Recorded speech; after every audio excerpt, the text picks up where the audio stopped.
اس وقت امت پر برے حالات ہیں۔ 57 ملک سارے، صرف فلسطین نہیں، صرف غزہ نہیں، پوری امت برے حالات کا شکار ہے۔ برے حکمران ہیں، نکمے حکمران ہیں، بزدل حکمران ہیں، موت سے ڈرتے ہیں۔ میرے نبی نے فرمایا تھا ایک دن آئے گا کہ امتیں تمہیں ایسے تقسیم کریں گی جیسے کھانا تقسیم کیا جاتا ہے۔ کوئی 300 سال سے ذلت کی چکی میں پس رہے ہیں، لیکن یہ حالات، میرے نبی نے فرمایا میری امت پہ آخرت میں بڑا عذاب نہیں ہے، میری امت کا عذاب دنیا میں ہی ہو جائے گا۔ کہا یہ وہ کیا ہے؟ کہا وہ قتل ہے۔ ان کا قتل ہونا ان کے گناہوں کی معافی کا ذریعہ بن جائے گا۔ اللہ دشمن کے دلوں سے تمہارا رعب نکال دے گا، اللہ دشمن کے دلوں سے تمہارا رعب نکال۔ خالد کا نام سن کر روم کانپ اٹھتا تھا، اللہ تمہارے دلوں میں وہن ڈال دے گا۔ آپ نے فرمایا دنیا سے پیار کرو گے اور موت سے ڈرو گے، موت کو برا سمجھو گے، اور جو ارض فلسطین ہے اللہ اسے ضائع نہیں کرے گا۔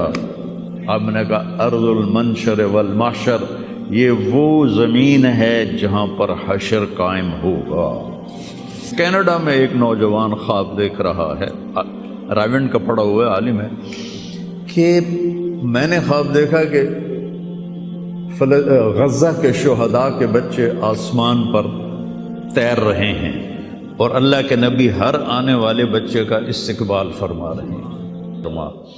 تو میری اس تمہید کا مقصد تھا کہ اس کائنات میں جو حالات بنتے ہیں وہ بھی میرے اللہ کی قدرت اور طاقت کا اظہار ہے۔ وَنَبْلُوكُمْ بِالشَّرِّ وَالْخَيْرِ فِتْنَةً، ہم تمہیں آزمائیں گے کبھی برے حالات کے ساتھ اور کبھی اچھے حالات کے ساتھ۔ اس وقت امت پر برے حالات ہیں۔ 57 ملک سارے، صرف فلسطین نہیں، صرف غزہ نہیں، پوری امت برے حالات کا شکار ہے۔ برے حکمران ہیں، نکمے حکمران ہیں، بزدل حکمران ہیں، موت سے ڈرتے ہیں۔ میرے نبی نے فرمایا تھا یوشک الامم ان تداعی علیکم کما تداعی الآکلۃ الی قصعتها، ایک دن آئے گا کہ امتیں تمہیں ایسے تقسیم کریں گی جیسے کھانا تقسیم کیا جاتا ہے۔ تو کسی نے پوچھا اب من قلت نحن یومئذ یا رسول اللہ، یا رسول اللہ ہم ان دنوں میں تھوڑے ہوں گے؟ آپ نے کہا لا بل انتم یومئذ کثیر، تم بہت زیادہ ہوگے، ولیکنکم غثاء کا غثاء السیل، تم ایسے ہوگے جیسے پانی کے اوپر جھاگ ہوتی ہے، جھاگ۔ اور جھاگ کی کوئی طاقت ہوتی ہے؟ حالانکہ پورے پانی کے اوپر چھائی ہوتی ہے، جب پانی طوفان بن کے چلتا ہے تو اوپر جھاگ ہی جھاگ ہوتی ہے، گھاس، لکڑیاں، سب کچھ، ان میں کوئی طاقت ہوتی ہے پانی کے سامنے؟ تم ایسے ہوگے جیسے پانی کے اوپر جھاگ ہوتی ہے، جدھر پانی چاہے گا تمہیں اٹھا کے پھینک دے گا۔ وَلَيَقْذِفَنَّ فِي قُلُوبِكُمُ الْوَهْنَ وَلَيَنزِعَنَّ مِن صُدُورِ عَدُوِّكُمُ الْمُهَابَةَ مِنكُمْ، اللہ دشمن کے دلوں سے تمہارا رعب نکال دے گا، اللہ دشمن کے دلوں سے تمہارا رعب نکال۔ خالد کا نام سن کر روم کانپ اٹھتا تھا، فارس کانپ اٹھتا تھا۔ خالد بن ولید کا نام ایک ہیبت بن گیا تھا۔ اور یہاں ہندوستان میں ملک مظفر رحمۃ اللہ علیہ شہید علاء الدین خلجی کے سپہ سالار تھے، اور 5 دفعہ تاتاریوں کو شکست دی انہوں نے، اور 5ویں جنگ میں خود شہید ہوئے۔ تو کسی تاتاری کا گھوڑا پانی نہیں پیتا تھا تو وہ کہتا تھا ملک مظفر کو دیکھ لیا ہے، اور بچہ سوتا نہیں تھا تاتاری کا تو ماں اسے کہتی بلاؤں ملک مظفر کو، بلاؤں ملک مظفر کو۔ یہ تو ہمارے ہندوستان کی تاریخ بتا رہا ہوں آپ کو، صحابہ کی تاریخ نہیں بتا رہا، 400 سال پہلے کی تاریخ آپ کو بتا رہا ہوں۔ اللہ تعالیٰ نے ہیبت ڈالی تھی مسلمانوں کی، اللہ وہ رعب تمہارا نکال دے گا، اور رعب نکال کر ان کے دلوں سے تمہارا روب نکلے گا اور تمہارے دلوں میں کیا پڑے گا؟ وَلَا يَقْذِفَنَّ فِي قُلُوبِكُمُ الْوَهْنَ، اللہ تمہارے دلوں میں وہن ڈال دے گا۔ تو صحابہ نے پوچھا مل وہن یا رسول اللہ، یا رسول اللہ وہن کیا ہے؟ آپ نے فرمایا حب الدنیا و کراہیت الموت، دنیا سے پیار کرو گے اور موت سے ڈرو گے، موت کو برا سمجھو گے۔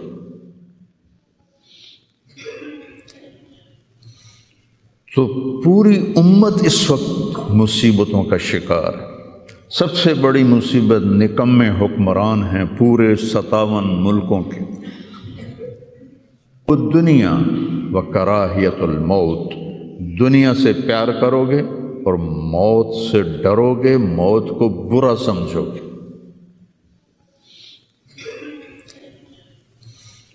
تو پوری امت اس وقت مصیبتوں کا شکار ہے۔ سب سے بڑی مصیبت نکمے حکمران ہیں پورے 57 ملکوں کے، اور کچھ 300 سال سے ذلت کی چکی میں پس رہے ہیں، لیکن یہ حالات، میرے نبی نے فرمایا میری امت پہ آخرت میں بڑا عذاب نہیں ہے، میری امت کا عذاب دنیا میں ہی ہو جائے گا۔ کہا یہ وہ کیا ہے؟ کہ وہ قتل ہے، ان کا قتل ہونا ان کے گناہوں کی معافی کا ذریعہ بن جائے گا۔ جب جنگ احد میں شکست کی صورت بنی تو ابو سفیان نے نعرہ لگایا کہ اولو حبل، حبل زندہ باد، اولو حبل، جیسے ہم کہتے ہیں حبل زندہ باد۔ تو اللہ کے نبی کو کہنے لگا محمد ہے، احد پہاڑ میں چھپے ہوئے تھے، عمر ہے، ابو بکر ہے، عمر ہے، علی ہے، تو آپ نے سب کو خاموش رہنے کا حکم دیا، تو سارے کوئی جواب نہیں دے رہے۔ تو وہ کہنے لگا آج ہم نے سب کو مٹا دیا۔ تو حضرت عمر چپ نہ رہ سکے، کہنے کہ تیرا بیڑا غرق کو ہم سب زندہ ہیں، سب تیری باتیں سن رہے ہیں۔ کہنے لگا کل تمہاری جیت تھی، آج ہماری جیت ہے۔ کہا بالکل نہیں، آج بھی ہماری جیت ہے، ہمارے قتل ہوئے جنت میں گئے، تمہارے قتل ہوئے جہنم میں گئے۔ تو عجباً لامر المومن، مسلمان کے لیے بڑی حیران کن بات ہے، میرے نبی نے کہا ان اصابتہ السراء فشکر فلہ الجنہ، اس کو اللہ تعالیٰ نعمتیں دیتا ہے تو یہ شکر ادا کرتا ہے تو اسے جنت ملتی ہے۔ وَإِنْ أَصَابَتْهُ الضَّرَّاءُ، اسے اللہ تعالیٰ مشکل میں ڈالتا ہے، مصیبت آتی ہے، فصبر، یہ صبر کرتا ہے، فلہ الجنہ، تو اسے جنت ملتی ہے۔ تو اس وقت امت پر جو حالات ہیں یہ صبر کے حالات چل رہے ہیں، اور جو ارض فلسطین ہے اللہ اسے ضائع نہیں کرے گا۔ صرف ارض فلسطین میں پہلی اللہ کی جو رحمت آئی کہ اللہ تعالیٰ نے پہلا گھر بنایا، اول بیت وضع للناس، فرشتوں کے ذریعے، وہ بیت اللہ تھا، اور اس کے بعد اللہ تعالیٰ نے دوسرا گھر جو دنیا میں بنایا وہ مسجد اقصیٰ تھی، یہ بھی فرشتوں نے بنائی تھی۔ پھر 4000 نبیوں کے باپ اور میرے نبی کے باپ حضرت ابراہیم علیہ السلام فلسطین میں تشریف لائے، وہیں دفن ہوئے۔ حضرت اسحاق علیہ السلام فلسطین میں تشریف لائے، حضرت یعقوب علیہ السلام فلسطین میں تشریف لائے، حضرت موسیٰ علیہ السلام اپنی قوم کو لے کر فلسطین میں دوبارہ واپس آئے، حضرت داؤد علیہ السلام فلسطین میں آئے، حضرت سلیمان علیہ السلام فلسطین میں آئے، حضرت زکریا علیہ السلام فلسطین میں آئے، حضرت یحییٰ علیہ السلام فلسطین میں آئے، حضرت مریم علیہ السلام فلسطین میں پیدا ہوئیں، حضرت عیسیٰ علیہ السلام فلسطین میں پیدا ہوئے۔ کتنا بڑا معجزہ جو اللہ نے ظاہر فرمایا انسانیت کا، کہ بغیر باپ کے حضرت عیسیٰ کو پیدا کیا علیہ السلام فلسطین میں۔ اتنا بڑا معجزہ عرض فلسطین میں اللہ نے ظاہر فرمایا، اور ارض فلسطین سے ہی عیسیٰ علیہ السلام کو اوپر اٹھایا، یہیں سے اوپر اٹھایا آسمانوں کی طرف۔ اور میرے نبی کا جو معراج ہوا وہ بھی ارض فلسطین سے ہوا۔ سبحان الذی اسری بعبدہ لیلا من المسجد الحرام الی المسجد الاقصی، بابرکت ذات جو مسجد حرام سے مسجد اقصی لے گیا اپنے بندے کو۔ الذی بارکنا حولہ، اس خطے کو اللہ نے بابرکت فرمایا، کسی خطے کو بابرکت نہیں فرمایا، اس فلسطین کے خطے کو اللہ تعالیٰ نے بابرکت فرمایا۔ حضرت میمونہ نے پوچھا یا رسول اللہ مل قدس، یہ جو قدس ہے اس کی کوئی حقیقت تو بتلائیں۔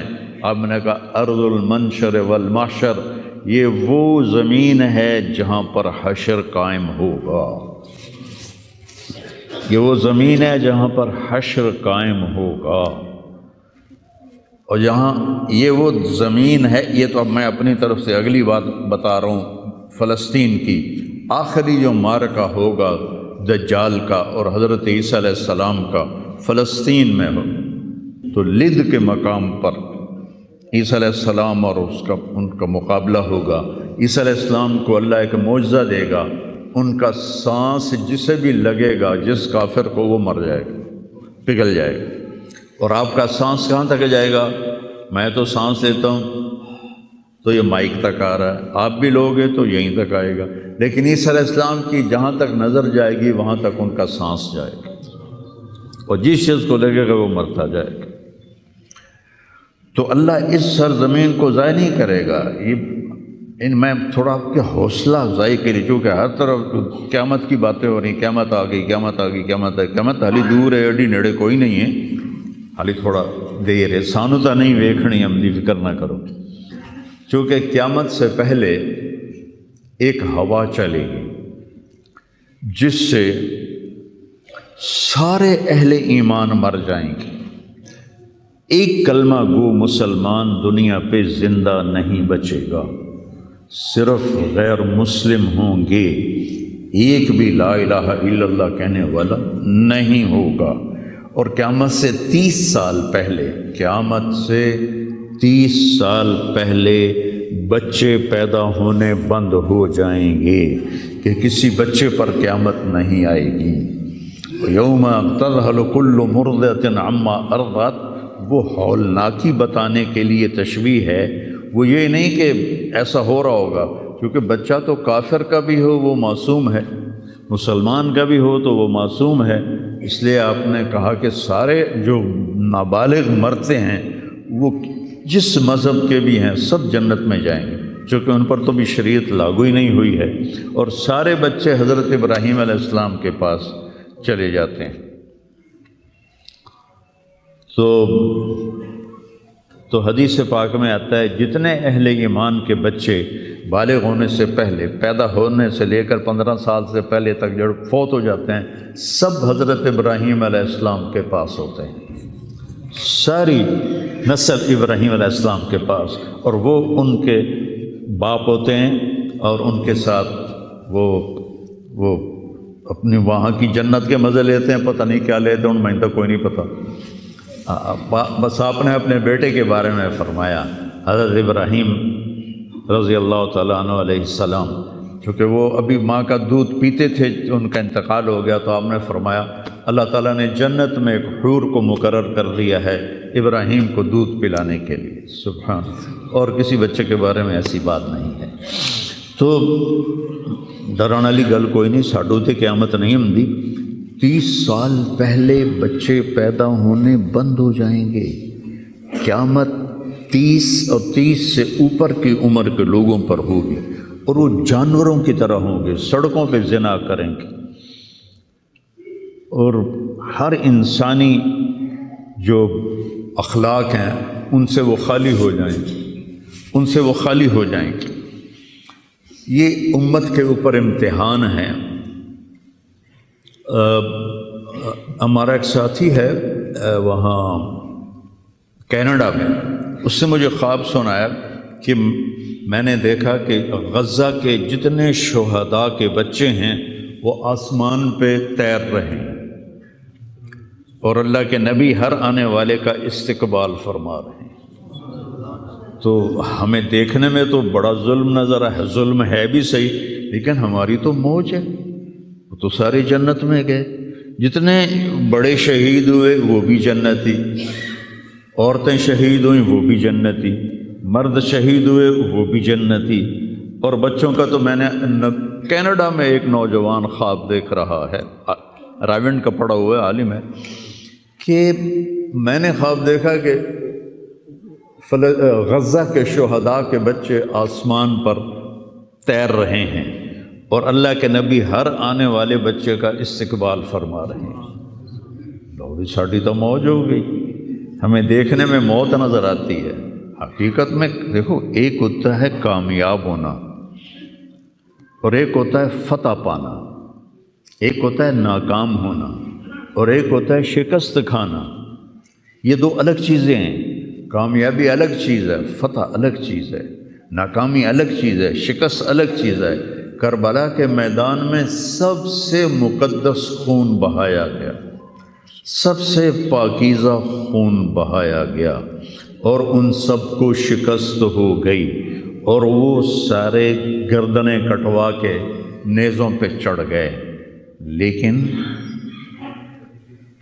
وہ ناکام نہیں ہیں، وہ کامیاب ہیں۔ انہیں شکست ہوئی ہے، انہیں ناکامی نہیں ہوئی، وہ کامیاب ہیں۔ اور شمر کا لشکر وہ فتح پایا ہے، وہ کامیاب نہیں ہے، انہوں نے فتح پائی، کامیاب نہیں ہے۔ ابن زیاد کی گردن کٹ کے جب لائی گئی مصعب بن عمیر کے سامنے، جیسے حضرت حسین علیہ السلام کی گردن کٹی ہوئی ابن زیاد کے سامنے رکھی گئی، تو وہ ایسے منہ پہ چھڑیاں مار کر کہنے لگا، میں نے ایسا خوبصورت چہرہ آج تک نہیں دیکھا جو مرنے کے بعد بھی اتنا چمکتا۔ کٹی ہوئی ابن زیاد کے سامنے رکھی گئی تو وہ ایسے منہ پہ چھڑیاں مار کر کہنے لگا، میں نے ایسا خوبصورت چہرہ آج تک نہیں دیکھا جو مرنے کے بعد بھی اتنا چمکتا ہوا تر و تازہ ہو۔ تو حضرت ابو برزہ اسلمی رضی اللہ تعالیٰ عنہ نے کھڑے ہو کر روتے ہوئے فرمایا کہ ظالم یہ چھڑی یہاں سے ہٹا لے، میں نے ان ہونٹوں پہ اللہ کے نبی کے ہونٹوں کو لگتے ہوئے دیکھا ہوا ہے۔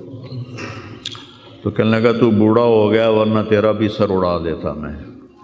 تو جب اللہ تعالیٰ انتقام لینے پر آئے اور ابن زیاد کو قتل کیا گیا اور اس کی کٹی ہوئی گردن آئی حضرت مصعب بن عمیر کے سامنے، تو ایک دم مجمع میں ہلچل مچی، جاءت جاءت، وہ آیا وہ آیا وہ آیا۔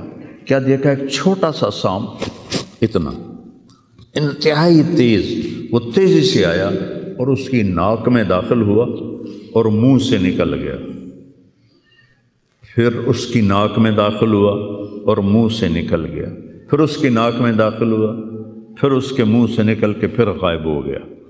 تھوڑی دیر کے بعد پھر آواز آئی، جاءت، وہ آیا وہ آیا وہ آیا۔ تو دیکھا وہی سانپ پھر آ رہا ہے اور آ کر اس کی ناک میں داخل ہوا اور پھر نکلا نہیں، اندر ہی غائب ہو گیا۔ فتح پائی ابن زیاد نے لیکن ناکام ہو گیا، شکست کھائی امام حسین علیہ السلام اور ان کے 72 ساتھیوں نے، لیکن وہ کامیاب ہو گئے۔ جنگ سے پہلے آپ کو اونگ آ گئی تو آنکھ کھلی تو آپ ہنسنے لگے۔ حضرت زینب نے پوچھا یہ کوئی ہنسنے کا موقع ہے، کیوں ہنسے ہو؟ کہا خواب میں اللہ کے نبی ملے ہیں، کہہ رہے ہیں بیٹا میں تمہیں لینے کے لیے آ چکا ہوں۔ تو دیکھنے میں شکست ہوئی ہے لیکن وہ کامیاب ہیں۔ عمر بن سعد کو فتح ہوئی ہے، وہ ناکام ہے۔ عمر بن سعد کی کٹی ہوئی گردن بے مختار کے سامنے رکھی گئی، اللہ تعالیٰ نے ایک کو زندہ نہیں چھوڑا، جتنے بھی قاتلین حسین تھے سب قتل ہوئے۔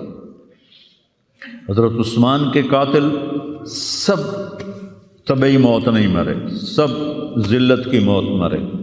تو بھائیو یہ امتحان کی جگہ ہے، اللہ اپنے نبی کی امت کے گناہوں کو دھونے کے لیے ایسے حالات لاتا ہے۔ سب آپ نے فرمایا جتنا مجھے ڈرایا گیا اتنا کسی کو نہیں ڈرایا گیا۔ تو میں بتا رہا تھا ارض فلسطین یہ دوسری مسجد جو زمین پہ بنی 40 سال کے بعد، وہ مسجد اقصیٰ ہے۔ 4000 نبیوں کے باپ اور میرے نبی کے دادا ابراہیم علیہ السلام اس سرزمین میں تشریف لائے، وہیں آرام فرما رہے ہیں۔ اسحاق علیہ السلام، یعقوب علیہ السلام، داؤد علیہ السلام، سلیمان علیہ السلام، یحییٰ علیہ السلام، زکریا علیہ السلام، یہ وہ نبی ہیں جن کا قرآن میں ذکر ہے۔ اس کے علاوہ بھی سینکڑوں نبی ہیں جن کے نام نہ تاریخ میں ہیں نہ قرآن میں ہیں، جو اس سرزمین کے اندر ہیں۔ یہ محشر کی سرزمین ہے، یہ نبیوں کی سرزمین ہے۔ میرے نبی نے فرمایا ارض المنشر والمحشر، یہ محشر کی سرزمین ہے اور دوبارہ زمین سے باہر نکلنے کی سرزمین ہے۔ اور پہلا بڑا معرکہ روم اور صحابہ کے درمیان ہوا تھا فلسطین میں، اجنادین کے مقام پر، جو آج رملہ کہلاتا ہے۔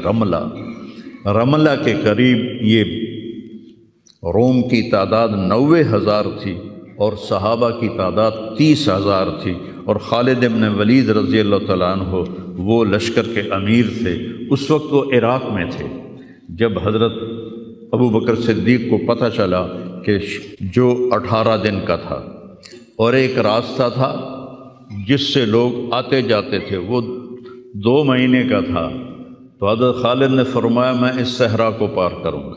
لوگوں نے کہا ہم بھوک سے مر جائیں گے، پیاس سے مر جائیں گے۔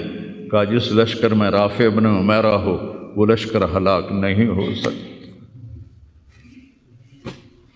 آئے اشاق گئے وعدہ فردہ لے کر، ابو نے ڈھونڈ چراغ رخ زیبا لے کر۔ آئے تھے کچھ لوگ جو اللہ کو راضی کر کے دوستی لگا کے دکھا گئے، کب اپنی آنکھوں سے ڈھونڈ چراغ رخ زیبا، تمہیں نظر کوئی نہیں آئیں گے۔ مرد نظر آئیں گے، انسان کوئی نہیں نظر آئے گا۔ عورتیں نظر آئیں گی، انسان کوئی نہیں نظر آئے گا۔ تو فرمایا جس لشکر میں رافع ہو وہ لشکر ہلاک نہیں ہو سکتا۔ انہیں فرمایا ہمارے پاس پانی کا بڑا ذخیرہ ہے، ہم ہلاک نہیں ہوں گے، نہیں، ہمارے پاس رافع ہے۔ اور وہ شخص ہے کہ جو کہے گا اللہ کرے گا۔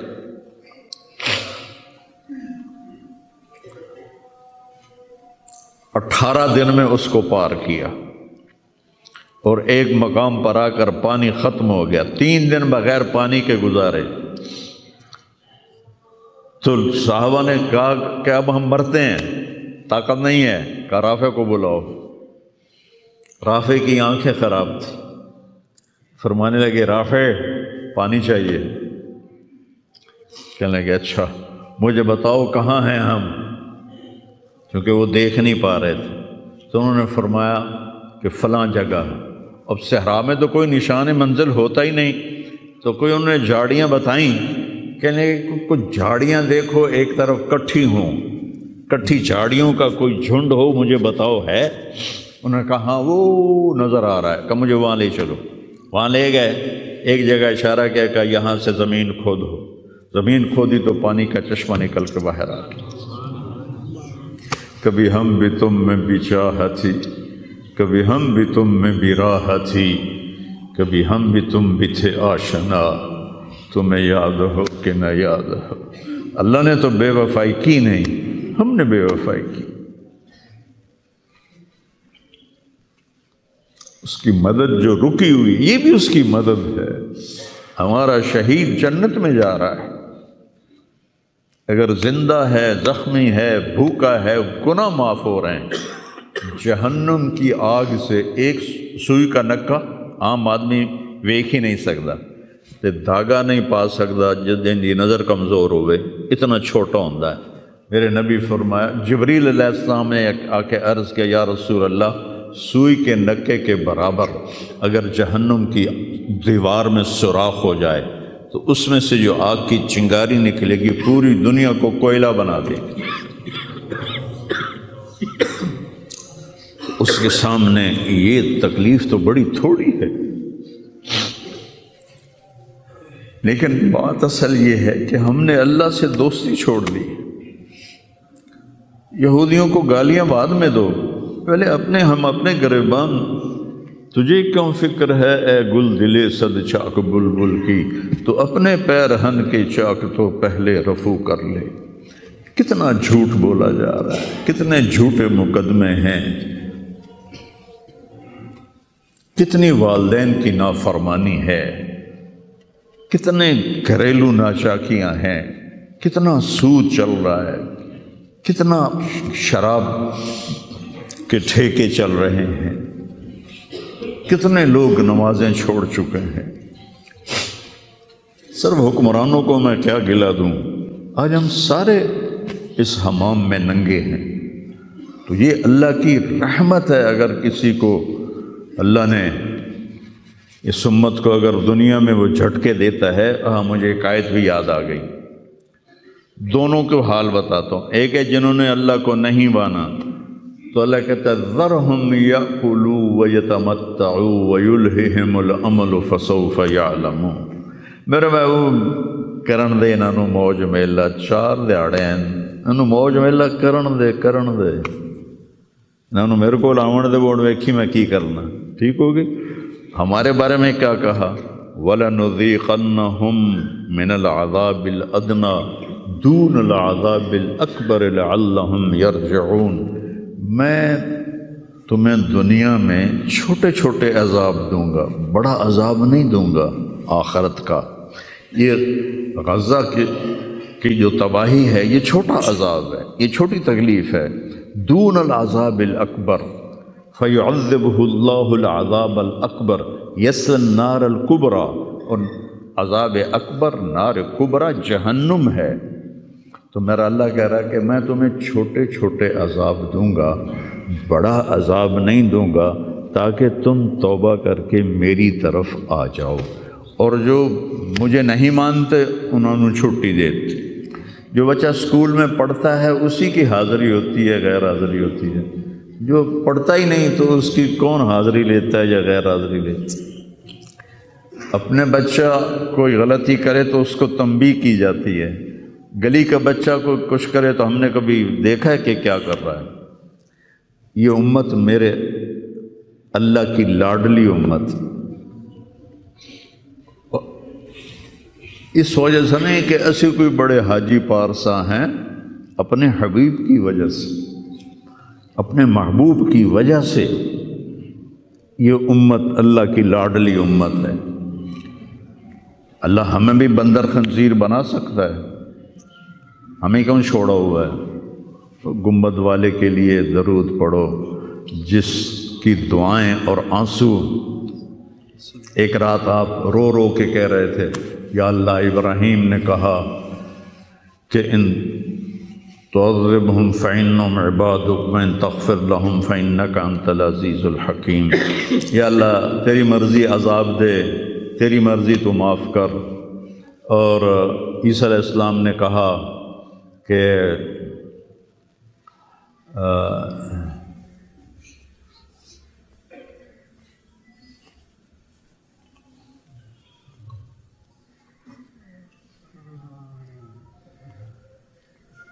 وہ آیت میرے ذہن سے نکل گئی، اس کا بھی یہی مضمون ہے کہ یا اللہ تیری مرضی ان کو پکڑ، تیری مرضی ان کو چھوڑ، لیکن میں یہ کہتا ہوں امتی امتی امتی امتی امتی امتی۔ تو جبریل آ گئے، یا رسول اللہ، اللہ تعالیٰ پوچھ رہے ہیں آپ کیوں رو رہے ہیں؟ بھلا اللہ نو نہیں پتہ بھئی آپ کیوں رو رہے ہیں؟ سانو گل پڑھاونی آئی۔ تو فرمایا جبریل مجھے میری امت کا غم رلا رہا۔ تو جبریل پھر واپس گئے، پھر آئے، یا رسول اللہ، اللہ فرما رہے ہیں ہم آپ کو آپ کی امت کے بارے میں خوش کر دیں گے۔ تو بھائیو، اس وقت کرنے کا کام گالیاں دینا نہیں ہے کافروں کو، اس وقت کرنے کا کام ہے ہم توبہ کریں، ہر اس بڑے گناہ سے توبہ کریں جس سے اللہ نے روکا ہے، اللہ کے نبی نے روکا ہے، جو کبیرہ گناہ ہیں، کوئی ہزاروں نہیں ہیں، چند ہیں کبیرہ گناہ، ان سے توبہ کریں، نماز کی پابندی کریں اور اپنی زندگی میں سچ بولیں، جھوٹ نہ بولیں، کسی پر الزام نہ لگائیں، کسی پر جھوٹے مقدمے نہ کریں، یا اپنی انگلیاں آپس سے لڑائیں جو ہوتی ہیں نہ، اپنی انگل توڑ کے تو ڈاکٹر کو بنوا کے سرٹیفکیٹ جھوٹے مقدمے دائر کر دیتے ہیں۔ بھائی ایک اللہ کی بارگاہ میں بھی جانا ہے جہاں یہ سب کچھ پیش ہوگا۔ تو ہمیں آخرت کو سامنے رکھ کے اگر ہم دیکھیں تو امت محمد کامیاب ہے ہر حال میں۔ ایمان پہ مرنا شرط ہے، ایمان تے مر جاوی ہے، کوئی جی چگل نہ بچ جاوے کہ ایمان کھس جاوے، ایمان تے مر جاوی۔ تو پھر انشاءاللہ رحمت ہی رحمت ہے، کرم ہی، کیونکہ اللہ کہتا ہے ان اللہ لا یغفر ان یشرک بہ۔ ایک گل میری سن لو، میں شرک معاف نہیں کرتا۔ قرآن دی سب تو غصے والی آیت جس سے چلا پورے قرآن جس سے چلا سب تو زیادہ غصے چ بولے آئے وہ ہے وَقَالُوا اتَّخَذَ الرَّحْمَنُ وَلَدًا لَقَدْ جِئْتُمْ شَيْئًا إِدًّا۔ یہ کہتے ہیں کہ اللہ نے کسی کو اپنا بیٹا بنا لیا ہے، اتنی فضول بات کرتے ہو، پتہ ہے تمہاری اس بات کا کیا اثر ہوتا ہے؟ تَكَادُ السَّمَاوَاتُ يَتَفَطَّرْنَ مِنْهُ، آسمان پرزے ہونے لگتا ہے، وَتَنشَقُّ الْأَرْضُ، اور زمین پھٹنے لگتی ہے، وَتَخِرُّ الْجِبَالُ هَدًّا، اور پہاڑ ریت بننے لگتے ہیں، أَن دَعَوْا لِلرَّحْمَنِ وَلَدًا، جب لوگ کہتے ہیں کہ اللہ کا بیٹا ہے، وَمَا يَنبَغِي لِلرَّحْمَنِ أَن يَتَّخِذَ وَلَدًا، اور اس ذات کی شان ہی نہیں کہ کسی کو اپنا بیٹا بنائے۔ اس آیت میں اللہ پورے قرآن میں سب سے زیادہ غصے میں ہے، اس کو اغضب آیت فی القرآن کہتے ہیں، قرآن کی سب سے غصے والی آیت ہے۔ تو اللہ نے کہا اے تو میں معاف کرنا نہیں، باقی لو اتیتنی لا تشرک بی شیئا، یا عبدی لو جئتنی بقراب الارض خطایا ثم لا تشرک بی شیئا لَأَتَيْتُكَ بِهَا مَغْفِرَةً، میرا بندہ تو میرے پاس اتنے گناہ لے کر آ کے پوری دھرتی بھری ہوئی ہو تیرے گناہوں سے، لیکن تو شرک سے پاک ہو تو جتنے تیرے گناہ ہیں اتنی تیری نیکیاں دے دوں، اتنی تجھے نیکیاں دے دوں۔ تو بھائی ہم توبہ کریں، استغفار کریں، آپس میں صلح کریں، کسی سے لڑے ہوئے ہو تو صلح صفائی کر لو، اور کسی کا حق مارا ہوا ہے تو اس کو دے دو، کوئی غلط جھوٹے قسم کے الزامات لگائے ہیں، مختصر بات ہے 2 نفل پڑھ کے توبہ کر لو، انشاءاللہ اللہ کی مدد، اللہ ہر حال میں اس امت کا مددگار ہے، دکھ دے رہا ہے تو بھی مددگار ہے، سکھ دے رہا ہے تو بھی مددگار ہے۔ میں نے تو اپنے بیٹے کی تکلیف میں محسوس کیا، جوان بیٹے کا غم کوئی آسان نہیں ہے، جوان بیٹی کی میت کو اٹھانا اور قبر میں اتارنا، لیکن مجھے اس میں بھی اللہ کی رحمت نظر آئی، اور میں اس پر اتنا شکر کرتا ہوں کہ اللہ شکر ہے، شکر ہے۔ تو ہر حال میں اللہ کی ہم پر رحمت ہے، کس کی طفیل؟ میرے آپ کے عملوں کی طفیل نہیں، وہ کملی والے کی طفیل، وہ محمد و احمد وہ ماہی و حق، اور میں اس پر اتنا شکر کرتا ہوں کہ اللہ شکر ہے، شکر ہے۔ تو ہر حال میں اللہ کی ہم پر رحمت ہے، کس کی طفیل؟ میرے آپ کے عملوں کی طفیل نہیں، وہ کملی والے کی طفیل، وہ محمد و احمد وہ ماہی و حاشر وہ عاقب اور فاتح اور خاتم، وہ طٰہٰ وہ یاسین، وہ اول وہ آخر، اس کی طفیل ہے۔ اس کی زندگی کو اپنی زندگی بناؤ، اور اللہ کی بارگاہ میں جب کبھی کوئی خطا ہو 2 نفل پڑھ کے معافی مانگو، اللہ معاف کر دے گا۔ نیت کرتے ہو سارے؟ توبہ کی نیت کرتے ہو؟ تو کہو یا اللہ میری توبہ، پھر کہو یا اللہ میری توبہ، پھر کہو یا اللہ میری توبہ۔ میرے رب کی قسم، جس نے دل سے کہا ہے اس کے سب معاف ہو گئے، سر